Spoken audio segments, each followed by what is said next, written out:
السلام علیکم ناظرین، آج کا سچ کے ساتھ میں ہوں ندیم حسین۔ بانی پی ٹی آئی کو ریلیف ملنے کے بعد سیاسی ایوانوں میں جو ہے وہ ہلچل ہے۔ وفاقی حکومت نے سپریم کورٹ کے اندر کل کے آئے فیصلے کے خلاف جو ہے وہ اپیل دائر کر دی ہے، اور سپریم کورٹ میں ایڈوکیٹ جنرل کے تعصب سے جو درخواست دائر کی گئی ہے اس میں یہ بات کہا گیا ہے کہ بانی پی ٹی آئی کو شفا انٹرنیشنل ہسپتال منتقل کرنے کا حکم اختیار سماعت سے تجاوز کرتا ہے، اس لیے اس پر نظر ثانی کی جائے۔ وفاقی حکومت کا یہ بھی کہنا ہے کہ بعض حالات میں قیدی کی اسپتال منتقلی کے لیے حکومت کی منظوری اور آئی جی جیل کے ذریعے کارروائی ضروری ہوتی ہے، جبکہ پریزن رولز میں قیدی کو جیل سے اسپتال منتقل کرنے کا باقاعدہ طریقہ کار جو ہے وہ بھی موجود ہے۔ درخواست میں یہ بھی کہا گیا ہے کہ یہ کیس پہلی مرتبہ سپریم کورٹ کے سامنے پیش ہوا اور متعلقہ فریقین کو باقاعدہ نوٹس بھی نہیں جاری کیے گئے اور فیصلہ آ گیا۔ درخواست میں کہا گیا کہ پی ٹی آئی کا طبی معائنہ پہلے بھی باقاعدگی سے ہوتا رہا ہے اور میڈیکل بورڈ متعدد مرتبہ ان کا علاج اور معائنہ کر چکا ہے۔ عدالت کو طبی ماہرین کی رائے کی روشنی میں یہ فیصلہ کرنا چاہیے تھا کہ آیا بانی پی ٹی آئی کی صحت جو ہے وہ واقعی خراب ہے۔ دوسری جانب آج پارلیمنٹ میں بھی سیاسی ہلچل جو ہے وہ دیکھنے میں آئی۔ پاکستان پیپلز پارٹی کے چیئرمین بلاول بھٹو زرداری جو ہیں وہ اپوزیشن لیڈر کے چیمبر میں گئے اور انہوں نے اپوزیشن لیڈر محمود خان اچکزئی اور سینٹ میں اپوزیشن لیڈر علامہ ناصر عباس جو ہیں ان سے ملاقات کی۔ بلاول بھٹو زرداری کے ہمراہ ان کی سینئر قیادت بھی تھی۔ یہ جو خیر سگالی کا ان کا رابطہ تھا اپوزیشن کے ساتھ، اس کا تسلسل جو ہے وہ پھر پارلیمنٹ کے اندر دیکھنے میں آیا جب وہ مولانا فضل الرحمان کی نشست پر گئے اور وہاں کافی دیر تک ان کے ساتھ مصروف گفتگو رہے۔ دوسری جانب اپوزیشن کے وقت نے سابق سپیکر اسد قیصر کی قیادت میں سپیکر ایاز صادق جو ہیں ان سے ملاقات کی ہے۔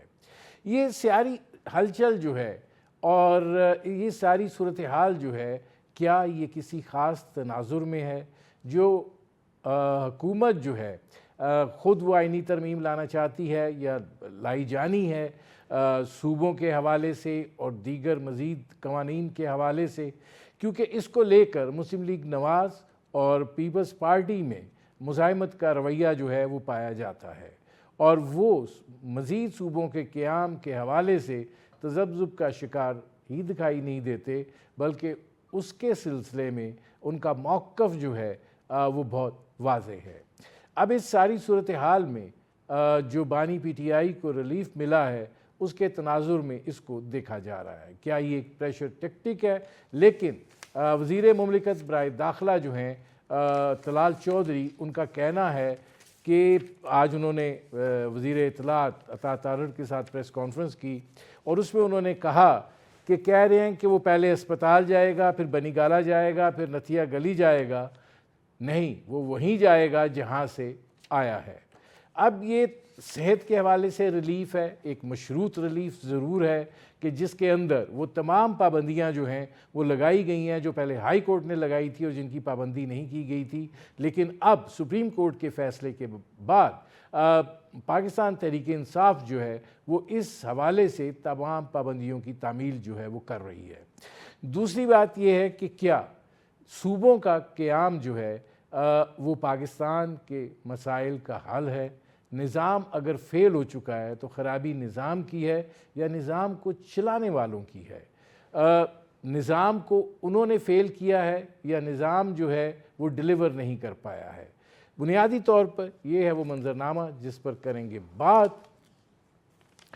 آپ کا اپنے مہمانوں سے تعارف کرواتے ہیں۔ ہمارے ساتھ موجود ہیں حیدر عباس رضوی صاحب، ایم کیو ایم کے رہنما ہیں، اور ہمارے ساتھ موجود ہیں شاہ خاور صاحب، ممتاز ماہر قانون ہیں۔ اچھا حیدر عباس صاحب، یہ فرمائیے گا کہ سیاسی اتھل پتھل معاملہ جو ہے وہ بہت زیادہ ہو رہا ہے، جس طریقے سے سیاسی ایوانوں میں ہلچل بنی ہوئی ہے بانی پی ٹی آئی کے ریلیف کو لے کر، حکومت جو ہے وہ ظاہر اپیل میں بھی گئی ہے۔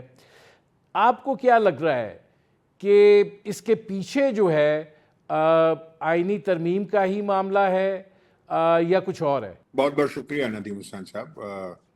جہاں تک پی ٹی آئی اور بانی پی ٹی آئی کے معاملات ہیں، گو کہ میں اس سے بہت زیادہ باخبر تو نہیں ہوں، مگر ظاہر ہے کہ ایک بڑی دلچسپ ٹائمنگ ہے اس سچویشن کی، اور پھر ظاہر ہے کہ سپریم کورٹ کا فیصلہ ہے جو کہ بائنڈنگ ہے حکومت وقت کے اوپر، اور پھر جو سیاسی قیدی ہیں یا کسی بھی طرح کے قیدی ہیں، ایون وہ سیاسی نہ بھی ہوں، تو یہ ذمہ داری ہے حکومت وقت کی کہ ان کو علاج معالجے کی سہولت جو ہے وہ بہم فراہم کی جائے. ضروری نہیں ہے کہ علاج معالجے کی سہولت جو ہے وہ صرف سابق وزرائے اعظم کو پیش کی جائے، بلکہ جیل میں موجود جتنے بھی قیدی ہیں، چاہے وہ سیاسی قیدی ہوں، ایک روایت ہونی چاہیے اس حوالے سے بھی کہ ان کو علاج معالجے کی سہولت اسی قدر بہتر فراہم کی جائے جس طرح کسی سابق وزیر اعظم کو کی جاتی ہے.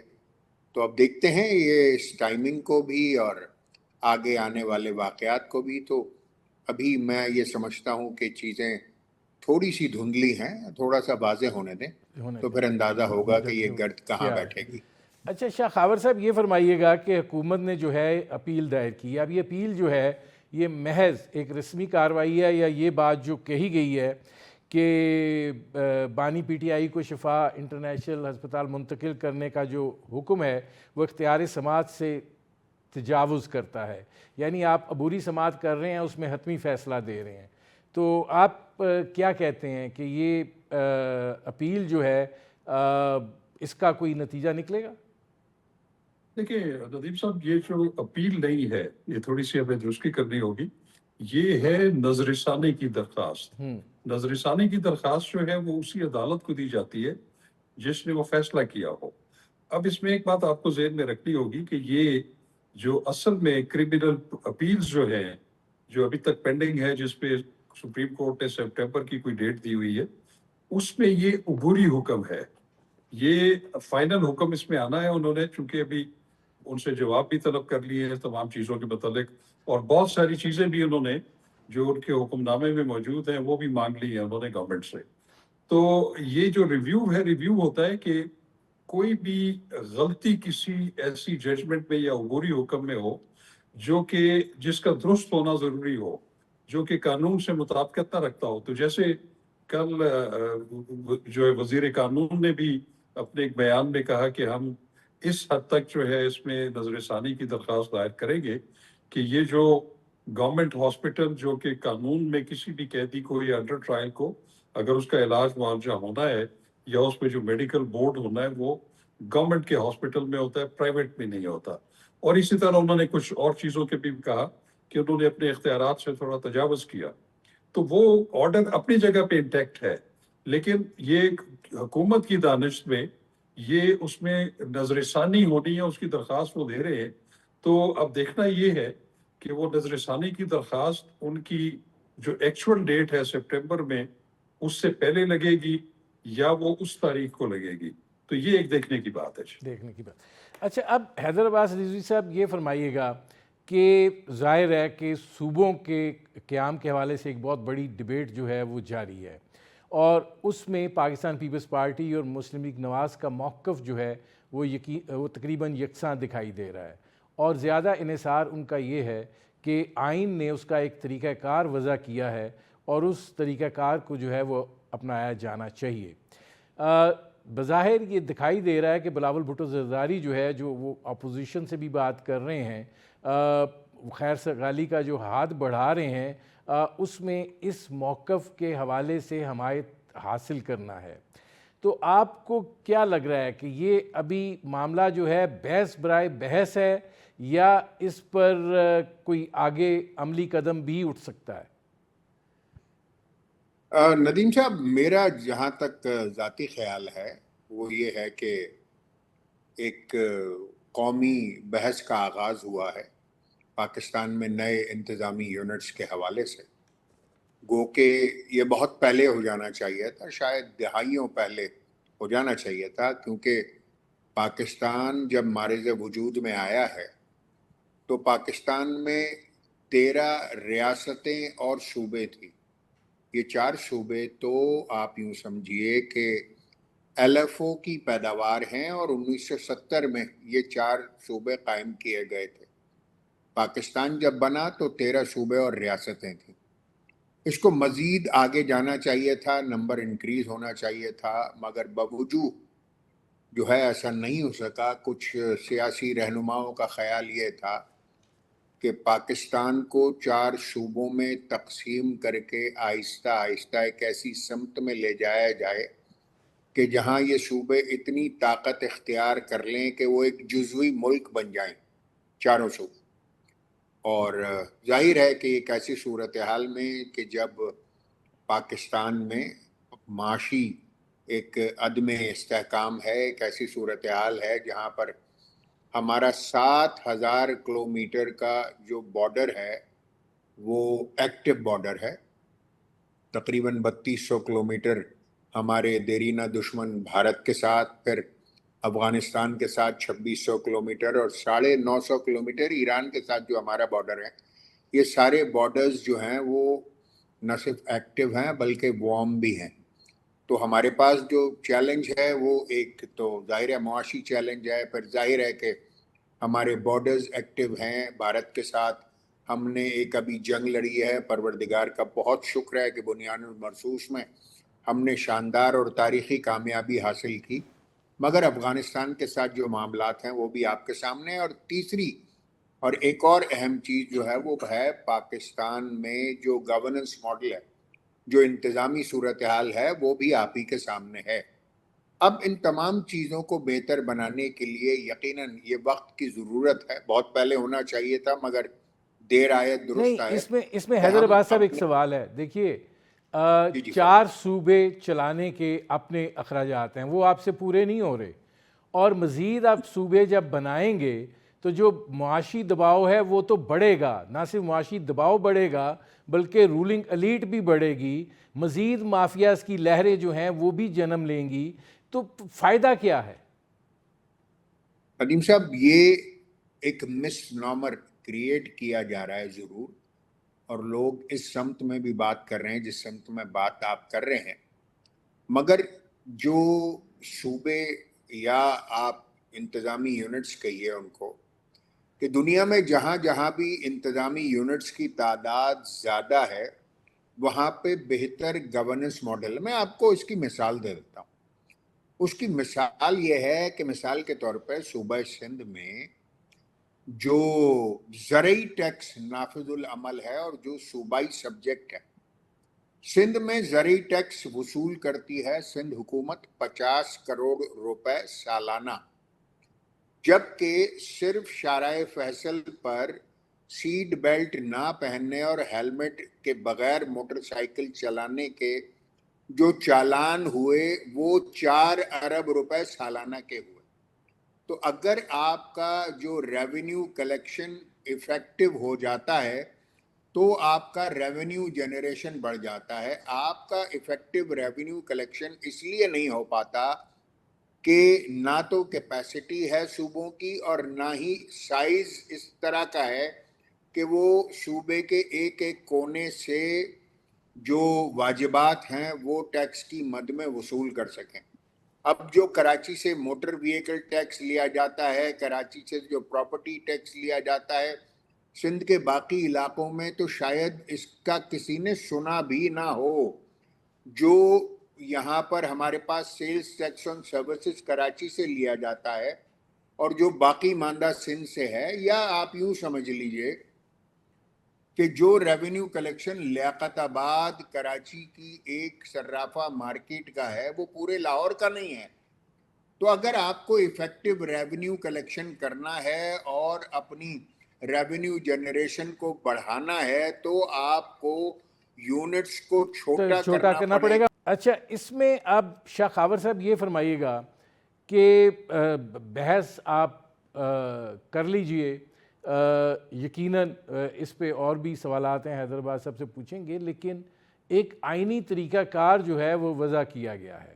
اب اس آئینی طریقہ کار کے اوپر جو اکثریت لے کر بیٹھی ہوئی ہیں وہ جو اس میں تبدیلی کر سکتی ہیں، اگر آپ کاغذ پر دیکھیں تو ظاہر ہے مسلم لیگ نواز اور پاکستان پیپلز پارٹی ہیں، ساتھ اپوزیشن ہے یا دیگر جماعتیں ہیں، لیکن اس کے اندر اس حوالے سے سب جو ہے مخالفت کر رہے ہیں۔ اگر آپ سندھ میں تقسیم چاہتے ہیں تو سندھ اسمبلی سے قرارداد چاہیے، پنجاب میں تقسیم چاہتے ہیں تو پنجاب اسمبلی کی صورتحال ہے، بلوچستان کا کرنا ہے تو بلوچستان کا ہے، خیبر پختونخوا کا کرنا ہے تو خیبر پختونخوا کی یہ صورتحال ہے۔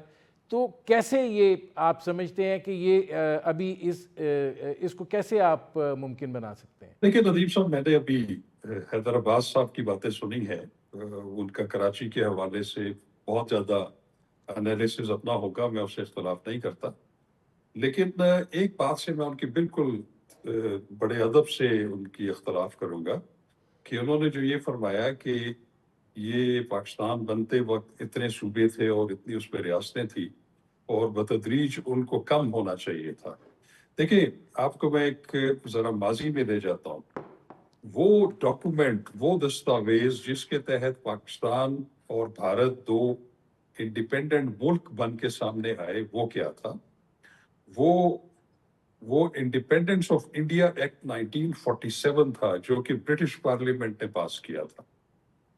اور اس سے بھی پہلے ایک جو ارینجمنٹ ہوا تھا، جب یہ طے ہو گیا کہ یہ دو ممالک بنیں گے الگ الگ، تو اس میں فارمولا یہ طے ہوا تھا کہ وہ مسلم اکثریتی صوبے، وہ ان سے رائے لی جائے گی جو کہ یونائٹڈ انڈیا کا حصہ ہیں، کہ وہ مستقبل میں پاکستان کا حصہ بننا چاہتے ہیں یا انڈیا کا۔ تو اس میں آپ کو ذرا ماضی میں جانا پڑے گا۔ تو سب سے پہلی جو قرارداد پاکستان کے حق میں پاس ہوئی تھی، وہ سندھ لیجسلیٹو اسمبلی نے کی تھی۔ اس کے بعد پنجاب کی جو لیجسلیٹو اسمبلی تھی، انہوں نے بھی پاکستان کے حق میں فیصلہ کیا۔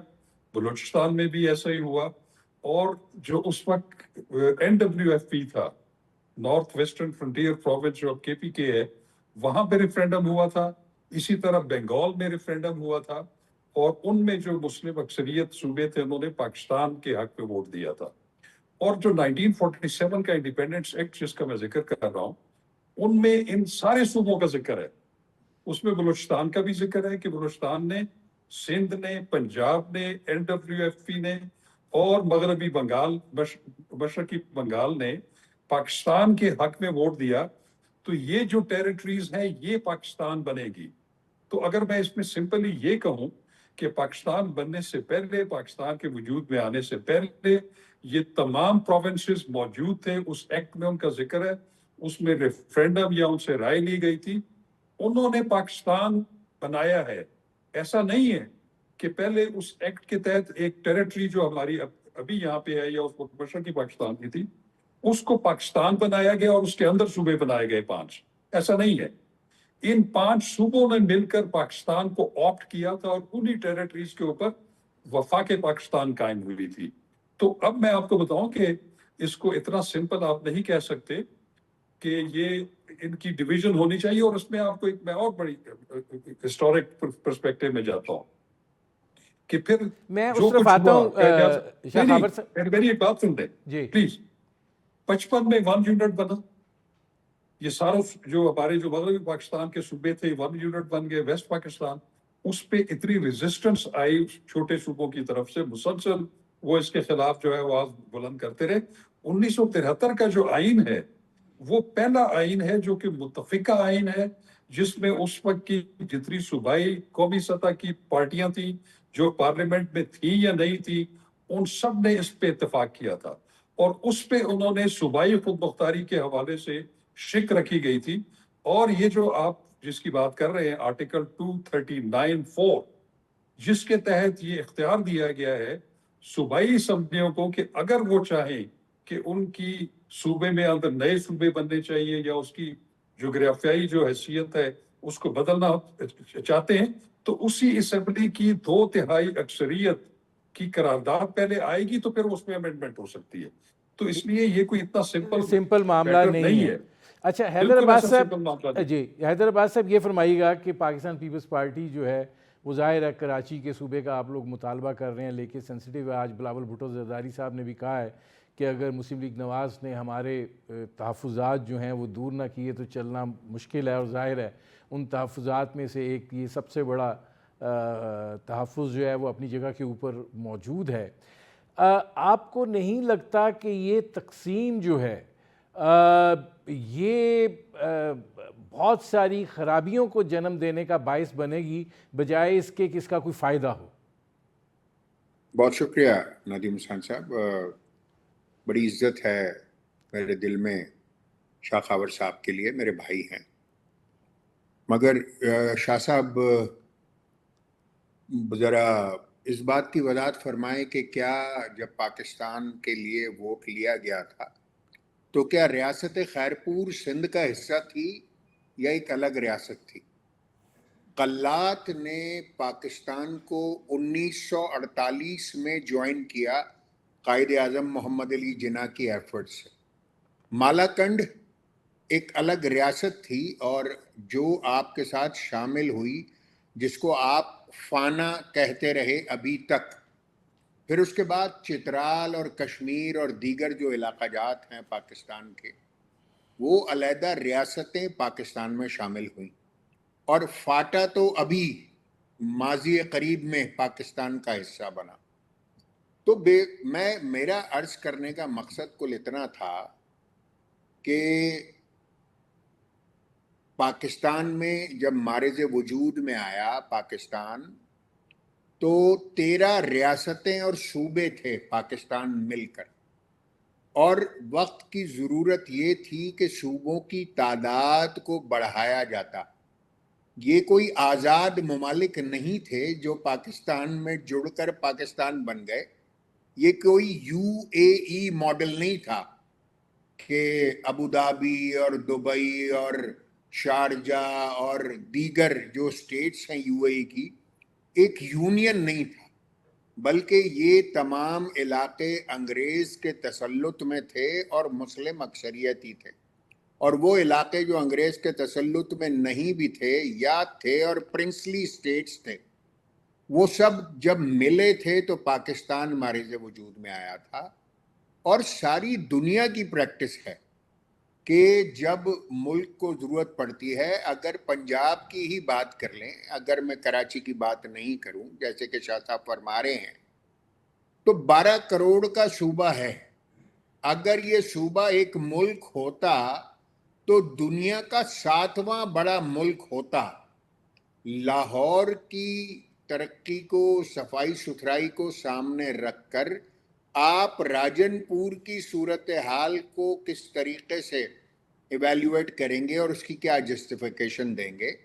اسی طرح خیبر پختونخوا میں بے شمار ایسے علاقے ہیں کہ جو پسماندگی سے بھی نیچے ہیں، اور بلوچستان کی تو ساری صورتحال آپ کے سامنے.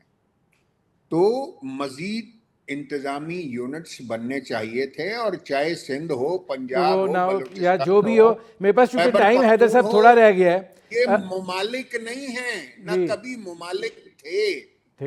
اچھا، اب اس میں شاہ خاور صاحب آپ یہ فرمائیے گا کہ جو حیدر عباد صاحب بات کر رہے ہیں، اب اس کے اوپر I want to make a point here. جی، جب چارلز نیپیر نے 1843 میں سندھ پر قبضہ کیا ہے تو اس وقت سندھ 3 تھے. تالپوروں کا سندھ الگ تھا، کلہوڑوں کا سندھ الگ تھا، اور خیرپور ریاست علیحدہ تھی. ہاں سندھ اسمبلی تھی، مگر سندھ اسمبلی میں خیرپور کا تو علیحدہ وزیر اعظم ہوتا تھا. تو یہ صورتحال اس طرح نہیں ہے کہ کوئی 4-5 ممالک نے مل کر پاکستان بنایا ہو. Pakistan was a federation from the day first. اچھا، اس میں اب شاہ خاور صاحب یہ فرمائیے گا کہ جو بات حیدر عباس رضوی صاحب کر رہے ہیں کہ یہ سلسلہ جو ہے یہ جس طریقے سے بھی بنا ہے یہ اب بنا ہے، لیکن اس کو مزید جب آپ بکھراؤ کی طرف لے جائیں گے تو کیا آپ تاریخی طور پہ وہ ممکن کر پائیں گے؟ اور موجودہ حالات میں جو متعلقہ صوبوں کی اسمبلیاں ہیں یا عوامی اس میں رد عمل ہے، وہ آپ اس کو کیسے دیکھتے ہیں؟ ایک تو ندیم صاحب نے بڑے احترام سے حیدرآباد صاحب نے بڑی خوبصورت گفتگو کی، اور یہ جو انہوں نے کہا نا کہ یہ صوبے تھے اور اس کے اندر ریاستیں تھیں، میں کبھی بھی اس سے انکار نہیں کر رہا، لیکن میں جس بات کا ذکر کر رہا ہوں کہ 1947 کا جو انڈیپینڈنٹ ایکٹ ہے اس میں 5 صوبوں کا ذکر تھا، اور ان صوبوں کی ٹیریٹری کے اندر ہی یہ ریاستیں تھیں جنہوں نے بعد میں پاکستان کے ساتھ ایکسیشن کیا، اس میں کوئی دوسری رائے نہیں ہے۔ یہاں پہ جناب میں جو بات آپ کو وہ جو کرنا چاہ رہا ہوں کہ یہ ایک بڑی لمبی بحث ہے، اس کا بڑا ایک تاریخی بیک گراؤنڈ ہے جس کے لیے بہت ٹائم چاہیے، اور میں یہ آپ سے گزارش کروں گا کہ اس میں کم از کم 1 گھنٹے کا ٹائم رکھیں، اس میں حیدر صاحب کو بھی بلا لیں، مجھے بھی بلا لیں۔ ہم ان چیزوں کو کنفیوز نہیں کرنا چاہتے لوگوں کے ذہنوں میں، ہم کم از کم تاریخ اور جو ہمارا جو ایک حقیقت پر مبنی چیزیں ہیں وہ سامنے لوگوں کے سامنے آئیں اور اس کے لیے پروگرام کریں۔ دوسری چیز میں آپ کو بتاؤں کہ اس وقت جو آرٹیکل 239(4) موجود ہے وہ کیوں رکھی گئی تھی؟ وہ اس لیے رکھی گئی تھی کہ 1973 کے آئین میں جتنی بھی آپ کے بلوچستان کی اس وقت کے NWFP کی جتنی بھی قوم پرست جماعتیں تھیں انہوں نے بھی اس پہ اتفاق کیا تھا۔ اتفاق یہ ہوا تھا کہ فیڈریشن اور صوبوں کے درمیان جو انتظامی اور مالیاتی تقسیم ہوگی اس میں صوبوں کو اٹونومی ہوگی، اور بتدریج جو فیڈرل محکمے ہیں ان کو بتدریج مزید جو ہے ڈیوالو کر دیا جائے گا صوبوں میں۔ اور اس میں جو یہ شک رکھی گئی تھی آرٹیکل 239 بنیادی طور پہ آئین میں ترمیم کا طریقہ کار وضع کرتا ہے، لیکن 4 میں ایک قدغن لگا دی گئی کہ کسی بھی صوبے کی جغرافیائی حیثیت کے بارے میں یا اس کے اندر نئے صوبے بنانے کے بارے میں کوئی اگر آئینی ترمیم ہوگی تو اس میں پہلے اس اسمبلی کی 2/3 اکثریت سے یہ جو ہے رائے لینا وہ ہوگی۔ میرا ٹھیک ہے۔ وقت ختم ہو رہا ہے، بہت شکریہ حیدرآباد رضوی صاحب، بہت شکریہ شخاوت صاحب۔ ناظرین، آپ نے ہمارے پینل کے شرکاء کی گفتگو سنی۔ ناظرین، بریک سے پہلے ہم صوبوں کے حوالے سے سیاسی اور تاریخی پس منظر اور مستقبل جو ہے اس میں اس پر کیسے پیش بندی ہو سکتی ہے یا اس کی ضرورت کیا ہے اس پر بات کر رہے تھے۔ اب ہم بات کریں گے کہ جس گورننس کی بات کی جا رہی ہے کیا مزید صوبے بنانے سے وہ گورننس بہتر ہو جائے گی، جس سسٹم کے بیٹھے جانے کی بات کی جا رہی ہے کیا وہ کھڑا ہو جائے گا، اور جو انتظامی ڈھانچہ ہے اس کے لیے وسائل جو ہیں وہ کہاں سے دستیاب ہوں گے، ملک کی معاشی صورتحال بہتر ہوگی، یا یہ کہ اخراجات جو ہیں وہ مزید بڑھیں گے اور بوجھ جو ہے وہ مزید بڑھے گا، اور یہ تجربہ جو ہے یہ بھی کہیں مشکلات کا شکار نہ ہو جائے۔ ہمیں جوائن کیا ہے ڈاکٹر فرق سلیم نے، ممتاز ماہر معاشیات ہیں۔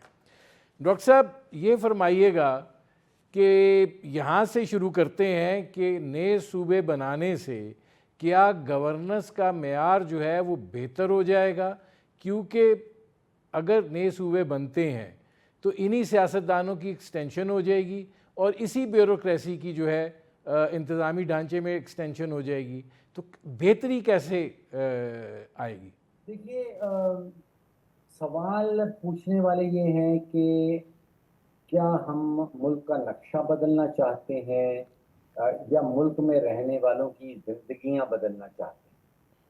اگر تو ملک کا نقشہ بدلنا ہے تو پھر نئے صوبے بنا لیں، اور اگر ملک میں رہنے والوں کی زندگیاں بدلنی ہیں تو پھر وہ با اختیار مقامی حکومتیں بنانی پڑیں گی، جس کے نتیجے میں ریاست اور ریاست میں رہنے والے جو شہری ہے اس کا جو ڈسٹنس ہے وہ ختم ہوتا ہے یا کم ہوتا ہے۔ دیکھیے، اس وقت ایک اسلام آباد ہے اور 4 منی اسلام آباد، پشاور، کوئٹہ، کراچی اور لاہور۔ مسئلہ یہ ہے کہ اگر آپ دیکھیے پچھلے 4 سالوں میں تقریباً 14,000 ارب روپیہ نے اپنا سفر شروع کیا اسلام آباد سے۔ یہ ترقیاتی منصوبوں کے لیے یا ترقیاتی بجٹ جو وفاقی حکومت اور صوبائی حکومتوں کا جو ایلوکیشن ہے جو ایکچولی بجٹ میں مختص کر دیا گیا، یہ کوئی ہوائی پیسہ نہیں ہے، دس از ریئل منی جو ایکچولی پچھلے 4 سالوں میں کہا جاتا ہے کہ خرچ کیا گیا ہے۔ اب وہ 14,000 ارب جیسے میں نے کہا کہ اپنا سفر شروع کرتا ہے اسلام آباد سے، اور ہمیں کنفرمیشن ملتی ہے کہ وہ لاہور پہنچ گیا ہے، کراچی پہنچ گیا ہے، پشاور پہنچ گیا ہے، کوئٹہ پہنچ گیا ہے، اور ان 4 کیپٹلز میں پہنچنے کے بعد پھر وہ ڈسپیئر ہو جاتا ہے، وہ نظر نہیں آتا۔ وہ میں اس لیے کہہ رہا ہوں کہ میں نے پلاننگ کمیشن والوں سے پوچھا کہ آپ ایک سکول کتنے کا بناتے ہیں، آپ ایک منی کلینک جو بیسک ہیلتھ یونٹ کہلاتا ہے وہ کتنے کا بناتے ہیں، آپ روڈ کتنے کی بناتے ہیں، آپ صاف پانی کا منصوبہ کتنے کی بناتے ہیں۔ اب 14,000 ارب روپیہ مختص تو ہو گیا، یہ خرچ ہوا ہے ہمیں بتایا جاتا ہے۔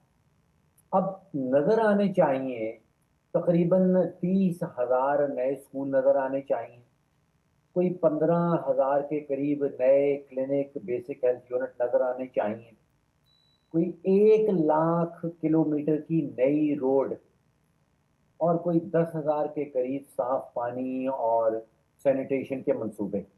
یہ ہے وہ 14,000 ارب روپیہ اگر ایکچولی پاکستان کے اوپر خرچ کر دیا گیا ہوتا۔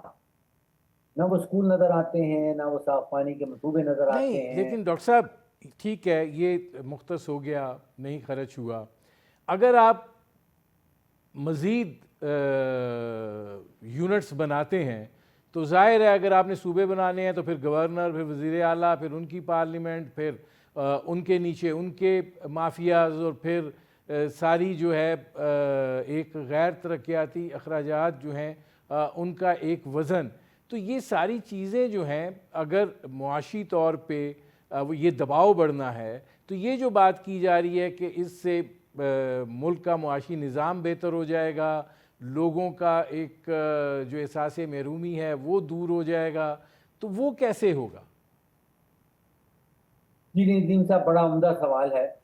اب آپ دیکھیے کہ یہاں پہ جو سجیشن دی جا رہی ہے، جو کچھ کہا جا رہا ہے، وہ یہ ہے کہ 4 صوبے ہمارے پاس آلریڈی ایگزسٹ کرتے ہیں، تو یہاں 4 کی جگہ آپ بنا دیں 32 یا 33 صوبے۔ اب آپ سوچئے کہ اگر 32 صوبے نئے بننے ہیں تو پھر 32 صوبوں میں نئے گورنر بھی آئیں گے، پھر 32 وزیر اعلیٰ بھی لگیں گے، پھر 32 گورنر مینشن بنائے جائیں گے، پھر 32 پروٹوکول بھی چاہیے ہوں گے۔ اب اس وقت جو بجٹ ہے اس سال کا، اس میں وفاقی حکومت کہتی ہے کہ اس کو 1,000 ارب روپیہ چاہیے، جس کو وہ کہتے ہیں running of the civil government, یعنی کہ جو بابو اسلام آباد میں بیٹھے ہیں ان کا خرچہ چلانے کے لیے 1,000 ارب صرف اسلام آباد کو چاہیے۔ پچھلے 1 سال میں 4 صوبوں میں جو کوئی کرنٹ ایکسپینڈیچر کہتے ہیں، یعنی کہ غیر ترقیاتی جو اخراجات ہیں، وہ 4 صوبوں نے مل کے 10,000 ارب روپے کے کیے ہیں۔ اب یہ حساب آپ کے سامنے رکھ رہا ہوں، جو ہمیں صوبے خود سے بتا رہے ہیں، وفاقی حکومت خود سے بتاتی ہے، تو ایک وفاقی حکومت اور 4 صوبے مل کے تقریباً 11,000 ارب روپیہ خرچ کر دیتے ہیں اپنے رننگ آف دا گورنمنٹ کے اوپر۔ اب آپ بات کر رہے ہیں کہ یہاں 4 صوبوں کی جگہ ہم نے بنانے ہیں 32، تو آپ سوچئے کہ پھر کیا ان کو 32 سے ضرب دیا جائے گا جو غیر ترقیاتی اخراجات آلریڈی ہو رہے ہیں یا پچھلے سال ہوئے ہیں، تو وہ اکنامکس تو اس کی نہیں بیٹھتی۔ 33 نئے حکومتیں، 33 نئے گورنر، 33 نئی اسمبلیاں، 33 نئے وزرائے اعلیٰ، 33 نئے پروٹوکول بنیں گے، جیسے میں نے کہا کہ پھر گورنر مینشن بھی بنائے جائیں گے۔ تو یہ اگر آپ نے ریاست میں رہنے والے شہری کو اور حکومت کے درمیان فاصلہ کم کرنا ہے، تو پھر تو یہ ہے کہ ایک وفاقی حکومت اور اس کے نیچے مقامی حکومتیں، بیچ میں سے جو آپ سوچئے کہ بروکریج کا رول ہے، جو وفاقی جو صوبائی حکومتیں ہیں، جو صوبائی اسمبلیاں ہیں، ان کو بالکل نکال دیا جائے اور ڈائریکٹ کر دیا جائے وہ 14,000 ارب کو مقامی حکومتوں کے ساتھ۔ اچھا، یہ میں سوال آپ سے پوچھنا چاہ رہا تھا کہ یہ جو چیز ہے کہ اگر صوبائی حکومتیں تحلیل ہو جائیں اور ان کی جگہ ڈویژن کی سطح کے اوپر مقامی حکومتوں کو جو ہے مضبوط بھی کر دیا جائے, مربوط بھی کر دیا جائے, میئر جو ہے وہ ڈویژن کی سطح کے اوپر تگڑا لایا جائے, اور اس کی ایک جو بھی وہ اپنی ایک کابینہ بنانا چاہے یا جو بھی اپنے ساتھ ساتھی رکھنا چاہے, اور وہ اس ڈویژن کی سطح کے اوپر معاملات جو ہیں ان کو دیکھے, اور یہ صوبائی اسمبلیاں, ایم پی ایز, یہ سب ختم کیا ہوں گے. وہ سارے کے سارے میئر کا اور کونسلر کا الیکشن لڑنے پہنچ جائیں گے, اور یہی لوگ ہوں گے جنہوں نے پہلے بٹھا بٹھایا ہوا ہے اس نظام کا, وہی جا کے پھر اس نئے نظام کے بٹھا بٹھانے میں شامل ہو جائیں گے. یہ نہیں شامل ہوں گے تو ان کے بیٹے, ان کے بھانجے, ان کے بھتیجے, ان کے رشتہ دار, اور وہ سارے جو ہیں ان کی توسیع ہوتی جائے گی. تو عوام کا کنیکٹ تو کہیں دکھائی نہیں دیتا. دیکھیے, اس میں جو بنیادی سوال ہے وہ یہ ہے کہ ریاست اور ریاست کے شہری میں جو ڈسٹنس ہے, ابھی آپ سوچئے کہ ندیم صاحب ایک شہری ہیں اور ایک ایم این اے بھی کلیم کرتا ہے کہ وہ ندیم صاحب کو ریپرزینٹ کر رہا ہے, ایک ایم پی اے بھی کہتا ہے کہ میں ندیم صاحب کا ووٹ لے کے آیا ہوں. یہ دونوں مل کے پھر ایک سینیٹر کو بھی الیکٹ کرتے ہیں, وہ بھی آپ کے نام پہ بولتا ہے, پھر کاؤنسلر کو بھی آپ نے ووٹ دینا ہے. تو یہ اتنی ساری جو ہم نے جو layers and layers of elected حکومتیں بنا دی ہیں, اگر ایک وفاقی حکومت ہو اور وہ ندیم صاحب کے ضلع میں یا ڈویژن میں, اب آپ نے ڈویژن کا ذکر کیا, اگر ڈویژن کے لیول کے اوپر آپ نے مقامی بااختیار حکومت بنانی ہے تو وہ تقریباً 40 کے قریب بن جائیں گے, کیونکہ 40 ڈویژنز ہیں ملک کے اندر. اگر وہ آپ نے ڈسٹرکٹ گورنمنٹ تک لے کے جانا ہے تو 169 ضلع ہیں, تو 169 جو ہے وہ مقامی حکومتیں بن جائیں گی. اس سے فرق یہ پڑے گا کہ جو ڈسٹنس ہے, جو فاصلہ ہے وفاقی حکومت اور اس 14,000 ارب میں جو کہ اسلام آباد سے نکلتا ہے ترقیاتی منصوبوں کی مد میں, وہ شہری کے درمیان وہ فاصلہ ختم ہو جائے. اب آپ اس کو ایک اور انداز سے دیکھ لیجیے. ایک ورلڈ بینک کی اسٹڈی میں دیکھ رہا تھا چند سال پہلے کی, وہ کہتا ہے کہ پاکستان میں تقریباً 78% جو جی ڈی پی ہے وہ شہروں میں بنتی, جس میں کراچی, لاہور, فیصل آباد, گجرانوالہ, سیالکوٹ, پشاور, کوئٹہ, راولپنڈی, ملتان, حیدرآباد, سرگودا اور بہالپور, کوئی 12 کے قریب آئیڈینٹیفائی کی گئی, ان کی نشاندہی کی گئی کہ 78% جی ڈی پی جو ہے وہ ان شہروں میں بنتی. اب آپ سوچئے کہ ہمارا جو سیاسی ڈھانچہ ہے اس کی ساری طاقت جو ہے وہ صوبوں میں ہے, اور جو معاشی ڈھانچہ ہے وہ ساری کی ساری معیشت جو ہے وہ شہری لیول پہ ہے. تو اگر شہری لیول کے اوپر جا کے سیاسی طاقت بھی وہاں دے دی جائے تو آپ سوچئے کہ یہ پورے ملک کا جو معاشی ڈھانچہ ہے وہ پوری طرح بدلا جائے گا. ٹھیک ہے, میرے پروگرام کا وقت ختم ہو رہا ہے. بہت شکریہ ڈاکٹر فاروق سلیم. ناظرین, یہ تھے ڈاکٹر فاروق سلیم, ان کی آپ نے گفتگو سنی. اب تک کے لیے اتنا ہی, اجازت دیجیے, اللہ حافظ.